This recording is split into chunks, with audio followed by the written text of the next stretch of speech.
Hello guys, welcome back. This is part number 5 on module number 18 current electricity. Previously we have solved around 4 parts வரைக்கும் நம்ம பண்ணியிருக்கோம். அதில் contents இருக்கும். Likewise நம்மளோட basic example problems இருக்கும். And then NCERT problem கூட last வீடியோவில் நம்ம பண்ணியிருக்கோம். இதில் மீதி இருக்கக்கூடிய remaining problems நம்ம continue பண்ணுறோம்.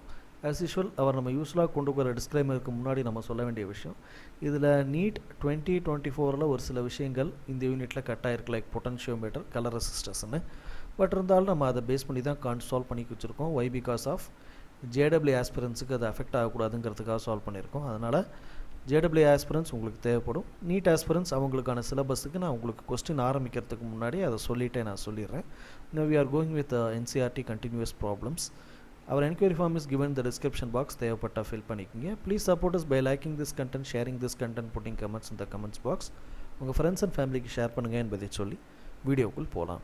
So moving to the first problem, a storage battery of EMF E அப்படின்னு சொல்லும்போது 8 volt and internal resistance R small r 0.5 ohms is charged by 120 volt DC supply. இது வந்து எக்ஸ்டர்னலாக நமக்கு வரக்கூடிய ஒரு சப்ளை அப்படிங்கிறத பார்த்துக்கிறோம். ஸோ இப்போ using a series resistor 15.5 ohms. So அதோட ஆறு. So what is the terminal voltage of the battery during charging? So what is the purpose of having a series resistor இந்த சார்ஜிங் சர்க்யூட் அப்படிங்கிறது இதில் question. So கொஸ்டினை face பண்ணி வரும்போது delta V which is nothing but input voltage minus EMF ரெண்டுத்தையும் கொண்டு வரும்போது 112 volt அப்படிங்கிறது இதோட delta V. So what you have to find terminal வோல்டேஜ்னு சொல்லும்போது V1 ஸ்பெசிஃபிக்காக I இன்ட்டு R1ங்கிறத கண்டுபிடிக்கணும் இல்லையா? ஸோ அதை கண்டுபிடிக்கிறதுக்கு I இஸ் கான்ஸ்டன்ட்னு சொல்லும்போது I எப்படி கண்டுபிடிக்கலாம்? We have the formula of I equal to V by R. இப்போ நமக்கு Vங்கிறது டெல்டா வியாக மாறி இருக்கு. R is also capital R plus small R. ஏன்னா ரெண்டு ரெசிஸ்டன்ஸ், மெயின் ரெசிஸ்டன்ஸ் ஒன்று, இங்கே இன்டர்னல் ரெசிஸ்டன்ஸ் ஒன்று. ஸோ நமக்கு டெல்டா வியோட வேல்யூ 112, ஆர் ப்ளஸ் ஆர்னு சொல்லும்போது ஏற்கனவே இங்கே 15.5 இன்டர்னல் ரெசிஸ்டன்ஸ் 0.5 இருக்கிறனால ரெண்டுத்தையும் ஆட் பண்ணும்போது 16 டிவைட் பண்ணால் 7 ஆம்பியர். ஸோ 7 ஆம்பியருங்கும்போது terminal voltage V1 equal to I into R1. ஸ்பெசிஃபிக்காக அந்த ஆருக்கான V கண்டுபிடிக்கும் போது ஐயோட வேல்யூவான 7 கான்ஸ்டன்ட்டு, ஆரோட value 0.5 constant. That terminal voltage is nothing but 3.5 volt அப்படிங்கிற ஒரு விஷயம் கிடைக்குது. சரி, இதுக்கப்புறமா நம்ம என்ன செய்யணும் அப்படின்னா டோட்டல் V நம்ம கண்டுபிடிக்கணும் அப்படின்னு சொல்லும்போது நமக்கு V ப்ளஸ் E நமக்கு கிடச்ச 3.5 அதோட கிடச்ச இஎம்எஃப் ரெண்டுத்தையும் நம்ம ஆட் பண்ணோம்னா 11.5 வோல்ட்டுன்னு வருது. So this is your terminal voltage. அதாவது டெர்மினல்னால் ஒரு செல்ஃபோன் இருக்குது. அந்த செல்ஃபோனுக்கு நம்ம வெளியிலேருந்து வரக்கூடிய சார்ஜ் 220 வோல்ட்லேருந்து சார்ஜ் பண்ண போகிறோம். அதுக்குள்ளே இருக்கக்கூடிய பேட்டரி செல்லுக்கு என்ன தேவையோ அதை மட்டும்தான் எடுத்துகிட்டு மீதி ரிவா ஆளாக போகுது இல்லையா? ஸோ அதனோட பேட்டரி இஎம்எஃப் அங்கே கிடச்ச இந்த டெர்மினல்ஸில் நமக்கு கிடைக்கக்கூடிய அந்த ப்ளஸ் ஆர் மைனஸ் டெர்மினலில் சார்ஜ் ஆகுது இல்லையா, அதில் கிடைக்கக்கூடிய V இது ரெண்டுத்தையும் ஆட் பண்ணும்போது வரக்கூடியது 11.5 வோல்ட்ஸ் நமக்கு தேவை அப்படிங்கிறது தெரியுது. ஸோ அதே மாதிரி ஃபார் இஸ் ஹேவிங் பர்ஃபார்ம்ஸை ஹேவிங் சீரீஸ் ஆஃப் ரெசிஸ்டர் அப்படின்னு சொல்லும்போது ஒருவேளை பேரலல் அப்படிங்கிற வார்த்தை இருந்துச்சுன்னா RP which is equal to 1/R1 plus 1/R2ங்கிற ஃபார்மில் போய் அதற்கப்புறமா நம்ம இந்த வேல்யூஸை மாற்றிருக்கிறதுக்கு வாய்ப்பு இருக்குது. பட் எனிஹவ் சீரீஸ்ன்னு சொல்லும்போது which is equal to directly R1 plus R அப்படிங்கிற டேட்டா வருது இல்லையா? ஸோ அதன்படி இங்கே நம்ம சால்வ் பண்ணுறோம். சீரீஸில் கனெக்ட் பண்ணும்போது நம்ம ஏற்கனவே சொன்னது தான், சீரீஸில் கனெக்ட் பண்ணும்போது I கான்ஸ்டன்ட். ஒருவேளை இங்கே பேரலில் நீங்கள் கனெக்ட் பண்ணிங்கன்னா V is constant. So V கான்ஸ்டன்ட்னா அப்போ நீங்கள் என்ன பண்ணி ஆகணும், இந்த ஐயோட வேல்யூவில் தான் நாங்கள் மாற்றணுமே தவிர Vயோட வேல்யூ இன்புட் வோல்டேஜ் எவ்வளவோ அதே தான் இங்கேயும், அல்லது டெர்மினல் வோல்டேஜ் எவ்வளவோ அதே தான் இங்கேயும். So delta V which is equal to V1 அப்படின்னு தான் இப்போ நம்ம கம்ப்ளீட் பண்ணி முடிச்சிருக்கணும். ஸோ அதனால் நம்ம என்ன பண்ண முடியாது, V1க்குன்னு தனியாக நம்ம கண்டுபிடிக்கிறதுக்கான வாய்ப்புகள் கிடையாது. ஸோ அதனால தான் பேரலல்னால் V கான்ஸ்டன்ட்டு, சீரீஸ்ன்னு சொல்லும்போது I கான்ஸ்டன்ட். ஸோ அந்த பேசிஸில் இப்போ நம்ம அதை கண்டுபிடிச்சிருக்கோம். ஸோ அந்த சீரீஸ் அண்ட் பேரலோட காம்பினேஷனில் என்னென்னலாம் நம்ம பண்ணியிருக்கோங்கிறதையும் ஒரு தடவை கரெக்டாக லுக் அவுட் பண்ணிவிட்டு அதுக்கப்புறமா இதை பார்த்தீங்கன்னா உங்களுக்கு புரியும். சரிங்களா? The next one, in a potentiometer arrangement a cell of EMF E gives a balancing point அப்படின்னு சொல்லும்போது L1. So if the cell is replaced by another cell, the balance point shift to 63. So அப்போ L2 அப்படிங்கிற value இருக்குது. So what is the EMF of the second cell? E1 இருக்குது, L1 இருக்குது. E2ஓட value எவ்வளோ அப்படிங்கிறது கேட்குறாங்க with respect to L2. Potentiometer is not available for NEET aspirants. But ஜேடபிள்யூக்கு இருக்கிறதுனால இதை நான் சால்வ் பண்ணிகிட்ருக்கேன். ஓகேங்களா? நீட் ஆஸ்பிரன்ஸ் தேவைப்படலாம், JE it is mandate. So formula E1/E2 equal to L1/L2 அந்த ஃபார்முலாவில் போடும்போது நமக்கு தேவையானது E2 இங்கே கொண்டு வரும்போது L2 மேலேயும் L1 கீழேயும் போகும். So L2/L1 into E1. L2ஓட வேல்யூவான 63, L1ஓட வேல்யூவான 35. சென்டிமீட்டரில் இருக்கே அதை நம்ம மீட்டராக மாற்றணுமான தேவையில்லை. ஏன்னா இங்கே மேலேயும் 10⁻², பாட்டம்லேயும் 10⁻². அப்போது கட் பண்ணும்போது ஈஸியாக கட் ஆகிடும். இன்ட்டு 1.25 போடும்போது we will get the value of 2.25 volt அப்படிங்கிறது கிடைக்குது. இந்த ப்ராப்ளம் சின்ன லெவல் ப்ராப்ளம் தான், பட் டக்குன்னு ஏதாவது ஒரு சின்ன லாஜிக்கில் இந்த மாதிரி கேட்கறதுக்கான வாய்ப்புகள் இருக்குது. ஸோ அதை நம்ம மிஸ் பண்ணக்கூடாதுங்கிறனால தான் எல்லா ப்ராப்ளம்ஸுமே நம்ம கம்ப்ளீட் பண்ணிகிட்ருக்கோம். சரிங்களா? The next problem. The number density of free electrons in a copper conductor estimated is n 8.5 × 10⁻². அப்படிங்கிறது வெறும் வேல்யூ தான். பர் மீட்டர் கியூப்னு சொன்னால் which is nothing but n/v. இது நிறைய பேருக்கு இது புரியவே புரியாது. நம்ம என்ன பண்ணிடுவோம், டக்குன்னு நம்ம என்னோட வேல்யூ இல்லை அப்படின்ட்டு நம்ம என்ன பண்ணுவோம், மிஸ் பண்ணுவோம். So it is actually n/v. How long does an electron to drift from one end of wire length 3 meter to other end? The area of cross section A which is equal to and it's carrying a current of I. So n/vயோட மொத்த form தான் இங்கே என்னன்னு இருக்குது. L கொடுத்துட்டாங்க, A I. Time எவ்வளவு ட்ரிஃப்டிங்க்கு அப்படின்னு கேட்கும்போது ஃபஸ்ட்டு ட்ரிஃப்ட் வெலாசிட்டியோட ஃபார்முலா I = NEAVD டிவைடு, இப்போ இங்கே வேல்யூ VDயை மட்டும் தனியாக வச்சிங்கன்னா I / N × A × E. ஐயோட வேல்யூ இருக்கா, N கொடுத்துட்டாங்க, A கொடுத்துட்டாங்க. So what is the value of E? which is nothing but one charge, அதாவது 1.6 × 10⁻−19 கூலும்ஸ் அப்படிங்கிற வேல்யூ இங்கே சப்ஸ்டியூட் பண்ணுறோம். பண்ணும்போது will get the value of 1.1 × 10⁻−4 m/s. இந்த ட்ரிஃப்ட் வெலாசிட்டிலேருந்து டைம் எப்படி சார் கண்டுபிடிக்கிறது? நத்திங் பட் வெலாசிட்டின்னு சொல்லும்போது distance divided by time taken அல்லவா? அப்போ time taken equal to distance divided by velocity. இங்கே டிஸ்டன்ஸ்னு ஒரு விஷயம் இருக்கே அப்படின்னா என்ன, இங்கே மீட்டர் ஒயர் தான் டிஸ்டன்ஸு, அதோட டிஸ்டன்ஸுங்கிறது L. அப்போது L / VDன்னு எழுதலாமா? ஸோ Lங்கிறது ஆல்ரெடி 3 மீட்டர் இருக்குது, VDங்கிறது இப்போ கண்டுபிடிச்சிருக்கோம். If you divide this we will get the value of around 3 × 10⁻4 second, அதாவது 30,000 செகண்ட்ஸ்னு வரும். சரிங்களா? 30,000 செகண்டுன்னு சொல்லும்போது நமக்கு கிட்டத்தட்ட இன்ட்டு நமக்கு எவ்வளோ ஹவர்ஸில் வரும் அப்படிங்கிறத நீங்களே அப்படியே மேனேஜ் பண்ணிக்கோங்க. இது ஹவர்ஸில் கேட்டாங்கன்னா நீங்கள் ஹவர்ஸில் கொடுத்தாகணும், மினிட்ஸில் கேட்டாங்கன்னா நம்ம மினிட்ஸில் அது சொல்லி ஆகணும். ஸோ கொஸ்டின்னு கேட்டிங்கன்னா டேரெக்ட் ஆன்சராக இருந்தாலும் அவங்க ஹவரில் கேட்குறாங்களா மினிட்டில் கேட்குறாங்கிறது கொஸ்டினோட ஆப்ஷனை பேஸ் பண்ணி தான் இருக்குது. நீங்கள் எதற்கும் 30,000 செகண்டுங்கிறது எவ்வளோ ஹவர்ஸுங்கிறதையும் 30,000 செகண்டுங்கிறது எவ்வளோ மினிட்ஸ் என்பதையும் கமெண்ட்ஸில் நீங்கள் என்ன பண்ணிக்கிங்க தெரிவிக்கலாம். அல்லது நீங்கள் சால்வ் பண்ணும்போதே இதை ஜஸ்ட்டு பேசிக்காக இது என்னென்ன ஆன்சர் அப்படிங்கிறதையும் சால்வ் பண்ணி உங்களுக்கு நீங்களே ட்ரை பண்ணி பார்த்துக்கங்க. சரிங்களா? The next one. 6 lead acid type of secondary cells each of M, EMF 2 volt and internal resistance R, அதோட வேல்யூ கொடுத்துருக்கு. Joined in series to provide a supply resistance of capital R 8.5 ohms. What is the current drawn? ஐயோட value கேட்டிருக்காங்க and its terminal voltage VTயோட value கேட்டிருக்காங்க. So second, a secondary cell after long use it has an left EMF of Eயோட value தனியாக கேட்டிருக்காங்க, அதோட large internal ரெசிஸ்டன்ஸோட value கொடுத்துருக்காங்க. ஸோ இதுலேருந்து நமக்கு ட்ரா பண்ணக்கூடிய கரண்ட் என்ன ஸோ அப்படிங்கிறது கொஸ்டினும். Could the cell drive the starting motor, இது கரெக்டாக ஆகுமா, ஸ்டார்டிங் மோட்டாருக்கு ஹெல்ப்ஃபுல்லாக இருக்குமா அப்படிங்கிறதும் question. So first of all என்ன பண்ணோம், 6 செல்னு சொல்லிட்டாங்க இல்லையா? ஸோ 6 செல்லோட டோட்டல் ஆர் ஈக்குவேஷன் என்னவாக இருக்கும், R1 + R2 which is equal to R6. எல்லாத்துக்கும் ஒரே ரெசிஸ்டன்ஸ் தான். அப்போ 6 டைம்ஸ் ஆஃப் ஆர்னு போட்டுக்கலாமா, R × 0.015 இதை ஃபஸ்ட்டு போட்டு வச்சுக்கிங்க. இதுக்கப்புறம் மற்ற எல்லாம் கண்டுபிடிச்சிடலாம். whenever you are finding R equation, I கண்டுபிடிக்கணும்னா I which is equal to V/R. எப்போ EMF இருக்கோ அப்போ E. ஆருங்கிறதுமே இன்டர்னல் ரெசிஸ்டன்ஸ் இருக்கிறதுனால கேபிட்டல் R + R ஈக்குவேஷன். ஏன்னா இன்டர்னல் ரெசிஸ்டன்ஸு இப்போ நம்ம என்ன பண்ணிட்டோம், சீரீஸில் கனெக்ட் பண்ணதுனால 6 டைம்ஸ் ஆஃப் ஆர்னு கொடுத்துருக்கோமா, அதன்படி இங்கே ஈயோட வேல்யூ 6 × 2, ஏன்னா 6 செல்லு இன்ட்டு அதோட EMF 2, so 6 2s are 12 divided by இங்கே ரெசிஸ்டன்ஸோட வேல்யூ 8.5, திஸ் ரெசிஸ்டன்ஸ் 6 × 0.015, அதை மல்டிப்ளை பண்ணும்போது we will get the value of 1.4 ampere அப்படிங்கிறது கிடைக்குது. அதற்கான வோல்டேஜ்னு பார்க்கும்போது V = IR, ஏன்னா சீரீஸில் இருக்கும்போது I is கான்ஸ்டன்ட், அப்போ ஐயோட வேல்யூ. ஆரோட வேல்யூ பார்க்கும்போது நமக்கு சப்ளையோட வோல்டேஜ் 8.5 எடுக்கும்போது we will get the value of terminal voltage which is equal to 12. நீங்கள் இன்னொரு ஸ்டெப் கூட கண்டுபிடிக்கலாம். டெர்மினல் வோல்டேஜ் நீங்கள் சொல்லும்போது 1.4 இன்ட்டு போடுறீங்களா, இந்த ஆறுங்கிறதுல 6 × 0.015 அப்படின்ட்டு இருக்குல்ல, அந்த வேல்யூவும் நீங்கள் சப்ஸ்டியூட் பண்ணலாம். இதை சப்ஸ்டியூட் பண்ணும்போது வரக்கூடிய வோல்டேஜ் என்ன அப்படிங்கிறத பாருங்கள்.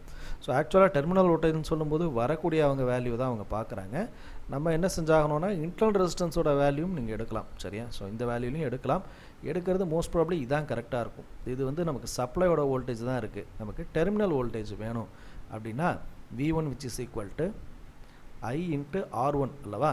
ஸோ V1 ஓட வேல்யூ ஐயோட வேல்யூ மாற்றம் இல்லை, ஆறுங்கிறது மட்டும் என்னென்னா 6 times of 0.015 அப்படி போடும்போது 6 15 90 அப்படிங்கிறது 0.09. அதோட இங்கே மல்டிப்ளை பண்ணும்போது கிட்டத்தட்ட around we will get 2.25 something வரும். இப்போ 2 வோல்ட் அப்படிங்கிறது தான் இதற்கான ஆன்சராக இருக்கும். இது தவறு. ஸோ இந்த ஆர்டரில் தான் நீங்கள் சால்வ் பண்ணணும். This will be the correct answer.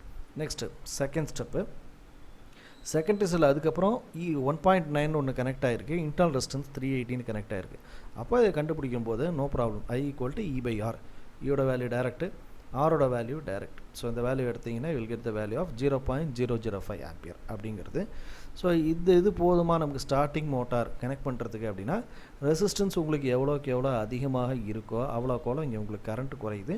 நீங்கள் என்ன செஞ்சாகணுன்னா அப்போ வந்து ஸ்டார்டிங் மோட்டாருங்கிறது வந்து ஒரு காரோட ஸ்டார்டிங் மோட்டாருக்கு இது நமக்கு தேவைப்படாது. ஸோ காரோட ஸ்டார்டிங் மோட்டாருக்கான பேசிக் கரண்ட் அப்படிங்கிறது இந்த அளவுக்கு இருக்காது, நமக்கு நிறையா தேவைப்படும். ஸோ அதன்படி நம்ம இதில் வந்து அக்செப்ட் பண்ண முடியாது. ஓகேங்களா.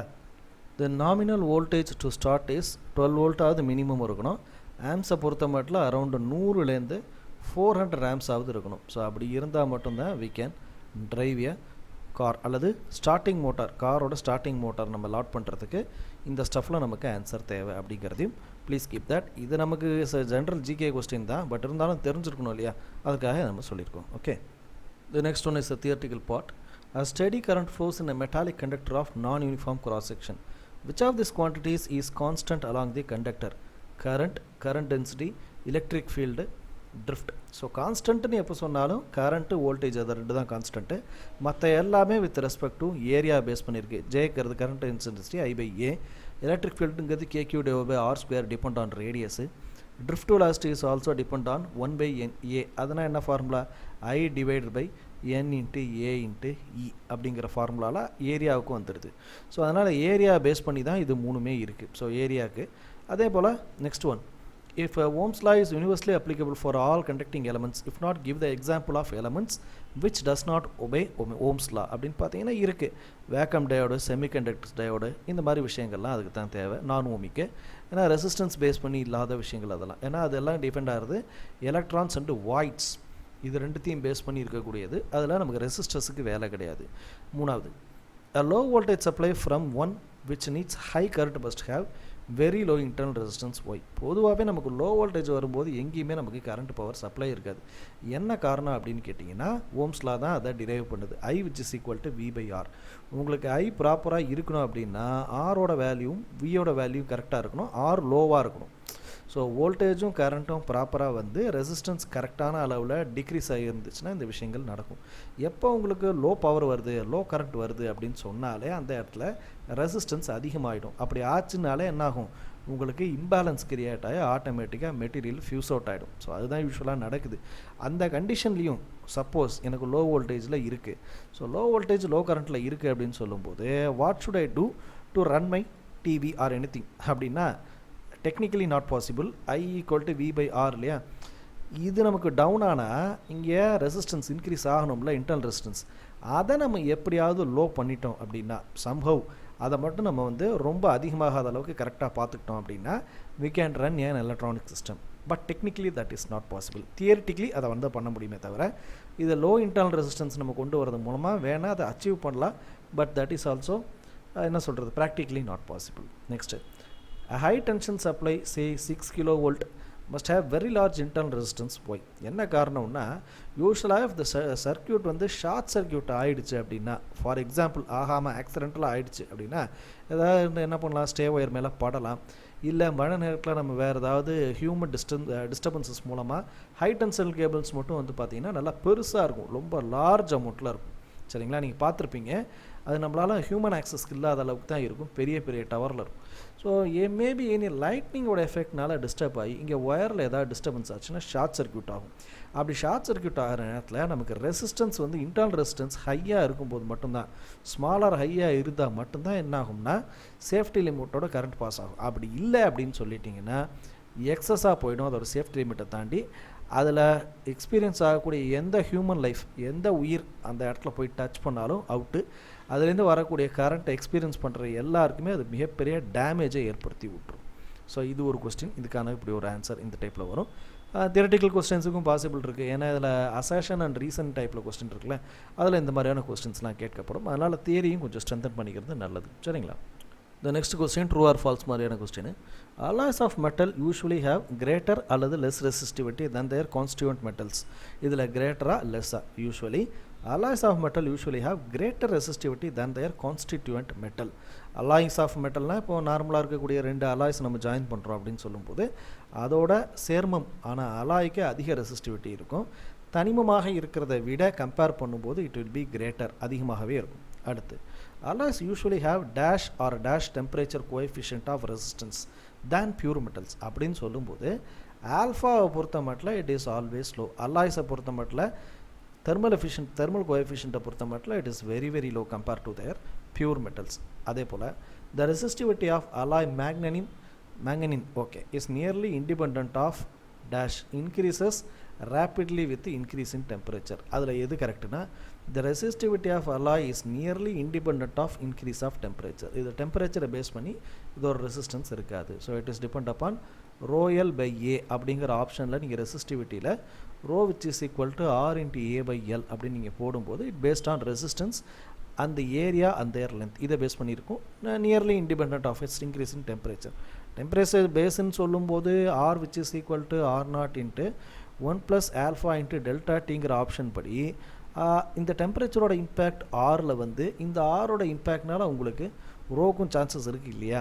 ஸோ இருக்குது. But at the same time இந்த மெட்டலை பொறுத்த மட்டும் கொஞ்சம் இண்டிபெண்ட் தான். ஸோ அந்த மெட்டீரியலுக்கு அதோட தெர்மல் கண்டக்டிவிட்டி இருக்கு இல்லையா, தெர்மல் கோஎஃபிஷியன்ட் அது வந்து கொஞ்சம் ஜாஸ்தியாக இருக்கலாம். அதை தெர்மலில் நம்ம வரக்கூடிய அந்த ஹீட் ட்ரான்ஸ்ஃபரை நம்ம அட்ஜஸ்ட் பண்ணக்கூடிய அளவுக்கான அதான ப்ராப்பர்ட்டி அந்த மெட்டலில் அந்த அலாயில் இருக்கிறதுக்கான சான்சஸ் இருக்குது. So that is why independent of increase in temperature. Next, the resistivity of typical insulator example amber is greater than that of metal by a factor in the order of dash. So ஆர்டர்னு சொல்லும்போது நம்ம ஏற்கனவே பார்த்து தான் கண்டக்டர்னு நம்ம சொல்லும்போது கடத்தி மின் கடத்தி அப்படின்னு சொல்லும்போது 10⁻⁻⁴ பார்த்துருக்கோம், -6 பார்த்துருக்கோம், -8 பார்த்துருக்கோம். ஏன்னா மைனஸ்லேருந்து அதை வாங்கி மைனஸ்லேருந்து வாங்கி அதை வெளியில் தள்ளுறது. அதுவே இன்சுலேட்டரில் நம்ம பார்க்கும்போது நான் ஏற்கனவே சொன்னேன் இன்சுலேட்டரில் ஹையஸ்டே 10⁻24 வரைக்கும் இருக்குது அப்படின்னு. என்ன காரணம் அப்படின்னு கேட்டிங்கன்னா அது வரைக்கும் நீங்கள் என்ன பண்ணும், ஜஸ்ட் இட் வில் ரிப்பல், உங்களால் அதை உள்ளார அதுக்குள்ளே நமக்கு செலுத்துறதுக்கு வாய்ப்பே கிடையாது. It cannot be balanced.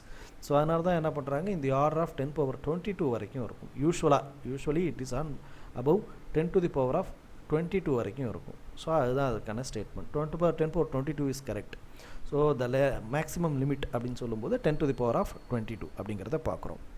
The next one, given that n resistors each of resistance are, how will you combine them to get the maximum and the minimum effective resistance? So what is the ratio of maximum to minimum resistance ங்கிறது question. பொதுவாகவே power which is equal to v² by rங்கிற ஒரு formula இருக்கும் when the value of I is constant. அதுவே power which is equal to I² into R when the voltage is constant. So இந்த concept படி இந்த ரெண்டு ஃபார்முலாலையுமே நீங்கள் apply பண்ணிங்கன்னா உங்களுக்கு மேக்ஸிமம் ரெசிஸ்டன்ஸ் வேணும் அப்படின்னா it must be connected in series. Why because சீரீஸில் கனெக்ட் பண்ணிங்கன்னா n டைம்ஸ் ஆஃப் ஆர், 10னா 10 × ஆர்னு போட்டுருவோம். அதுவே பேரலல் அப்படின்னு நீங்கள் போட்டிங்கன்னா அப்போ இது என்ன ஆகும், R/1/n 1/R 1/Rன்னு போட்டு n/Rன்னு வரும். அதுக்கப்புறம் அதை ரிவர்ஸ் பண்ணும்போது R/Nன்னு வரும். அப்போ நீங்கள் எவ்வளோ வேல்யூஸ் போட்டாலும் பேரலில் கம்மியாகவும் சீரீஸில் அதிகமாகவும் வரும். ஃபார் எக்ஸாம்பிள் நீங்களே எடுத்துங்களேன், 10 ohmஸில் இருக்கக்கூடிய ரெசிஸ்டார்ஸ் மொத்தம் 10 இருக்குது அப்படின்னா சீரீஸில் பார்க்கும்போது 10 × 10 100ன்னு போட்டுருவோம். அதுவே இங்கே பேரலல்னு பார்க்கும்போது n/R 10/10 அப்படின்னு போட்டிங்கன்னா 1 ஆம்ஸ் எங்கே இருக்குது, 100 ஆம்ஸ் எங்கே இருக்குது. ஸோ இந்த 10 × 10ன்னு போடும்போது 100 ஆம்ஸ் இருக்கு இல்லையா, 100 ohmஸுங்கிறது எங்கே இருக்குது, 1 ohmஸுங்கிறது எங்கே இருக்குது. அப்போ எந்த அளவுக்கு ரெசிஸ்டன்ஸ் அதிகமாக இருக்கோ ஓகேங்களா அந்த அளவுக்கு மேக்ஸிமமாக இருக்கும். எந்த அளவுக்கு ரெசிஸ்டன்ஸ் பேரலில் கொடுத்துருக்கீங்களோ அந்த அளவுக்கு கம்மியாக இருக்கும். ஸோ அப்போ இது ரெண்டுத்தோட சீரீஸ் டு பேரலல், சீரீஸ் தான் மேக்ஸிமம், பேரலல் மினிமம். ரெண்டுத்தையும் டிவைட் பண்ணும்போது nr/r/n, ஆரும் கேன்சல், இது மேலே போச்சுன்னா n²/1. The ratio is n² is to 1 அப்படிங்கிற அந்த ரேஷியோவை இங்கே நம்ம பார்க்குறோம். ஓகேங்களா? இது தவிர given that the resistance 1 2 3 how will we compare to form the equivalent resistance? இதில் வந்து நீங்கள் பேரலில் நீங்கள் கொடுக்கணுமா சீரியலில் கொடுக்கணுமா, ஏன்னா divided by 3ன்னு வந்துருச்சு. ஒன்ஸ் இட் இஸ் சீரீஸ்னா 1 + 2 + 3 which is equal to 6 5 3 2 5 5 1 6ன்னு போட்டு போயிடலாம். இங்கே அவங்க என்ன கேட்டிருக்காங்க, டிவைடர் பையில் வந்துருக்கு. டிவைடர் பைலாம் ஒரே ஒன்று தான், பேரலல். 1/1 plus 1/2 plus 1/3. அப்போது 1 ப்ளஸ் 3 3 2 5 கீழ் 6 6 1 6 6 5 11 கீழ் 6 11/6. So that is the value. So 11/6 அப்படிங்கிற வேல்யூ இங்கே 11 இருக்கும். ஸோ அதை மிஸ் பண்ணிட்டோம். 11/6 அப்படிங்கிறது which is nothing but 1/RP. 1/RP equal to 11/6. அப்போ RP which is equal to 6/11 அப்படிங்கிற இந்த ஆப்ஷன் சரி. So determine the equivalent resistance of the network shown in the figure. So PA பொறுத்த மட்டும் ஈக்குவலண்ட்னா 1 2 3 4 5 பார்க்குறதுக்கு பேரலாக இருக்கா, but it is not parallel. ஏன்னா அரேஞ்ச்மெண்ட்டை வச்சு நீங்கள் பேரலல், ஏன்னா வோல்டேஜ் ஆரம்பிக்கிற இடம் இது, முடிகிற இடம் அது. அப்போ என்ன இருக்குது, இது பேர் ஆகிறது ட்ரை ஆகிடுது. It is nothing but series கனெக்ஷனில் தான் போயிட்டுருக்கு. நமக்கு இது அரேஞ்ச்மெண்ட்டை பார்க்கும்போது நமக்கு பேரலாக இருக்கும். So it is actually given in series. அப்போது resistance RS which is equal to 1 2 3 4 5 5R, அதான் இதோட ரெசிஸ்டன்ஸ் வேல்யூ. அதுவே இங்கே ஏவோட வேல்யூ நீங்கள் பார்க்கும்போது கரண்ட் சப்ளை இங்கேருந்து போகுது 1 2 3 4 5. இப்படி ஒரு கோடு கருப்பில் போட்டுக்கப்பட்டிருக்கு, எல்லாம் ஒரு சீரீஸில் இருக்கா. அடுத்து இங்கேருந்து பார்க்கும்போது இதை மட்டும் என்ன பண்ணுறேன், வளைவாக கொடுக்குறேன். 1 இப்படி போய் like this like this.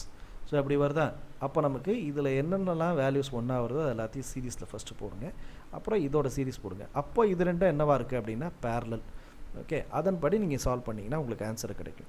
Try பண்ணிவிட்டு எனக்கு கமெண்ட்ஸில் தெரியப்படுத்துங்க. இது மேலே நான் கிறுக்கிருப்பேன், பரவாயில்ல, இப்போ எடுத்துடுறேன். ஸோ இப்போ இதன்படி இதோட வேல்யூவில் என்னென்ன ஈக்குவலண்ட் ரெசிஸ்டன்ஸோட வேல்யூ வருதுங்கிறத எனக்கு கமெண்ட்ஸில் தெரியப்படுத்துங்க. அப்படி இல்லைனாலுமே at least you have to solve.